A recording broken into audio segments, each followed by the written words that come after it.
खूबसूरत अभिनेत्री रति अग्निहोत्री, जिन्होंने 10 साल की उम्र से ही मॉडलिंग करनी शुरू की, फिर 16 साल की उम्र से फिल्मों में डेब्यू किया, फिर 10 भाषाओं की लगभग 150 फिल्मों में काम किया, करियर के पीक पर शादी कर ली और फिर शादी के सालों बाद पति पर लगाए पीटने और जान से मारने की धमकी देने के आरोप। तो आइए विस्तार से जानते हैं इस खूबसूरत अभिनेत्री के जीवन और इनके फिल्मी सफर के बारे में।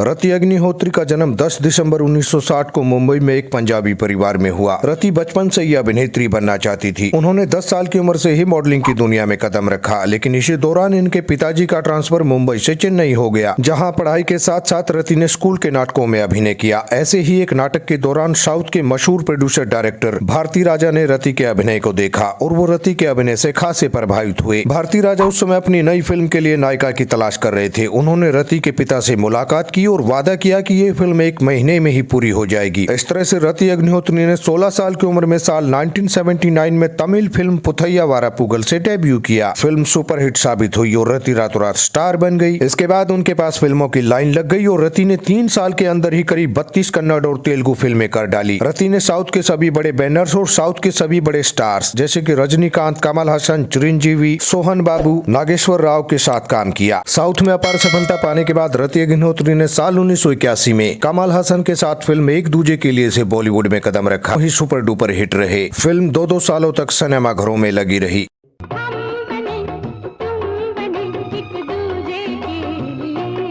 और फिल्मों को अलविदा कह दिया। फिर साल 1987 में अनिल और रति का एक बेटा हुआ तनुज। इसके बाद रति पूरी तरह से अपनी पारिवारिक जिम्मेदारियों में व्यस्त हो गई। शादी के बाद भी रति को कई फिल्मों के ऑफर आए, लेकिन उन्होंने अपने परिवार के लिए फिल्मों को ना कह दी। फिर शादी के सालों बाद रति अग्निहोत्री ने अपने पति अनिल वीरवानी पर प्रताड़ित करने, पीटने और जान से मारने की धमकी देने का आरोप लगाते हुए पुलिस स्टेशन में शिकायत दर्ज करवाई। रति ने खुद एक इंटरव्यू में बताया था कि वो पिछले 30 सालों से अपने पति की प्रताड़ना झेल रही हैं। जब उनसे पूछा गया कि वो इतने समय तक क्यों चुप रही, तब उन्होंने कहा था कि मैं अपने बेटे तनुज के लिए इतने लंबे समय तक चुप रही। फिर साल 2015 में उन्होंने अपने पति से तलाक ले लिया था। 16 सालों के लंबे ब्रेक के बाद रति ने साल 2001 में फिल्म कुछ खट्टी कुछ मीठी से फिल्मों में दोबारा वापसी की। इस फिल्म में वो काजोल की मां के किरदार में नजर आई थी। अपने अभिनय की दूसरी पारी में रति मां और भाभी के किरदारों में नजर आई। रति अब भी सहायक अभिनेत्री के तौर पर फिल्मों में सक्रिय हैं। रति के बेटे तनुज भी एक अभिनेता हैं और उन्होंने लव यू सोनियो फिल्म से डेब्यू किया था। रति अग्निहोत्री अब अपने बेटे तनुज के साथ रहती हैं और एक खुशहाल भरी जिंदगी जी रही हैं। दोस्तों, आशा करते हैं ये जानकारी आपको पसंद आई होगी। चैनल को सब्सक्राइब करें और बेल बटन को दबाना न भूलें। धन्यवाद।